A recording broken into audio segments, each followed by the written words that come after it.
اور اسی طرح حدیث مبارکہ کے اندر بھی یہی بات آتی ہے کہ فرمایا کہ رسول اللہ صلی اللہ علیہ وسلم نے ارشاد فرمایا جتنے لوگ ہیں اللہ رب العزت نے سارے کے سارے لوگوں کے قلوب کی طرف جب اپنی نگاہ ڈالی تو سب سے پاک جو دل تھا وہ اللہ نے اپنے محبوب پیغمبر کے دل کو پایا.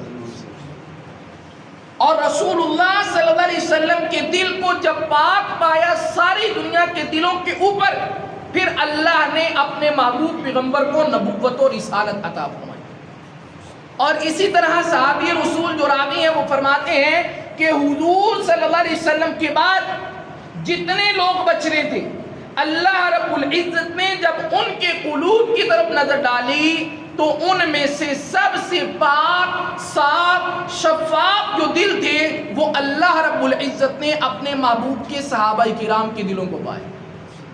اور ان دلوں کی طرف نظر کرنے کے بعد اللہ نے ان قلوب کو اپنے محبوب پیغمبر کی رفاقت کے لیے چن لیا.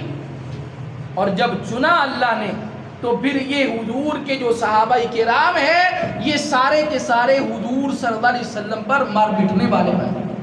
حضور صلی اللہ علیہ وسلم پر اپنی جان مال، اپنی اولاد، اپنی بیوی بچے، اپنے ماں باپ جو ہے وہ کیا کرنے والے بن گئے؟ قربان کرنے والے. فرمایا کہ حضرت ابوبکر صدیق رضی اللہ تعالیٰ عنہ نے اپنے باپ حضرت ابو قحافہ کو تھپڑ مارا. کیا مارا جی؟ کس کو مارا؟ ابو بکر کو. اور جس کے متعلق فرمایا کہ صحابہ کرام کی جو ایک بہت بڑی جماعت ہے، 1,00,000 کم و بیش 24,000 صحابہ کرام میں سے سب سے شفیق طبیعت کے اگر کوئی مالک تھے، سب سے نرم طبیعت کے اگر کوئی مالک تھے تو وہ کون تھے؟ حضرت ابو بکر صدیق. نرم طبیعت کا مالک بندہ ہے اور اپنے باپ بوڑھے کو کیا مارا؟ تھپڑ مارا. چلے گئے حضور کے پاس اور جا کر کہنے لگے یا رسول اللہ صلی اللہ علیہ وسلم آپ کے یار ابو بکر نے مجھے تھپڑ مارا ہے. آپ کے یار ابو بکر نے مجھے کیا مارا ہے؟ تھپڑ مارا ہے. اللہ کے نبی صلی اللہ علیہ وسلم نے ارشاد فرمایا کہ ابو بکر کو بلاؤ بھائی. حضرت ابو بکر کو بلایا گیا. پوچھا کیا آپ نے اپنے باپ ابو قحافہ کو تھپڑ مارا ہے؟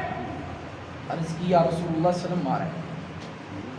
اور پھر کہنے لگے یا رسول اللہ صلی اللہ علیہ وسلم اگر میرے ہاتھ میں اس وقت تلوار ہوتی، اس ذات کی قسم جس کے قبضے قدرت میں آپ کی جان ہے، میں اس تلوار کے ساتھ اپنے ابا کی گردن اتار دیتا. پوچھا اللہ کے نبی صلی اللہ علیہ وسلم نے ابو بکر اتنا غصہ، اتنا جلال، اتنی طبیعت گرم، وجہ کیا ہے؟ کہنے لگے یا رسول اللہ صلی اللہ علیہ وسلم اس شخص نے آپ کی ذات کے اندر، آپ کی شان کے اندر گستاخی کی اور مجھ ابو بکر کو آپ کی شان کے اندر گستاخی برداشت نہیں ہے. میرے مقابلے میں وہ میرا بیٹا ہو یا باپ ہو، جو بھی ہو، وہ مجھ سے بچ نہیں سکتا. ایسے جو ہے یہ صحابہ کرام اپنے محبوب پیغمبر پر مار مٹنے کے لیے کیا تھے؟ تیار. تو فرمایا کہ نبوت و رسالت کا جو منصب ہے یہ بھی اللہ کا کیا ہے؟ انتخاب ہے. یہ بھی اللہ کا کیا ہے جی؟ انتخاب ہے. اور جو صحابیت کا منصب ہے، صحابیت کا رتبہ ہے، یہ بھی اللہ کا کیا ہے؟ انتخاب ہے. اور جو اہل بیت اطہار کی ایک لمبی فہرست ہے، اس فہرست کے اندر داخل ہونے کے لیے بھی اللہ کے انتخاب کا ہونا کیا ہے؟ ضروری ہے. اللہ کے انتخاب کا ہونا کیا ہے جی؟ ضروری ہے. وگرنہ حضور صلی اللہ علیہ وسلم کے 1-2 چچا تو نہیں تھے، آپ کے تو 10-11 چچے تھے. لیکن ان 10-11 میں سے 2 ہی ایسے تھے جن کو اہل بیت میں ہونے کا کیا شرف حاصل ہوا. ایک حضرت عباس اور دوسرے حضرت حمزہ. وہ حضرت حمزہ جن کو حضور صلی اللہ علیہ وسلم نے ارشاد فرمایا سید الشہداء ہے. قیامت کی صبح تک جتنے لوگ اللہ کے راستے میں لڑتے لڑتے شہید ہو جائیں گے ان سب کا سردار یہ میرا چچا حمزہ ہے.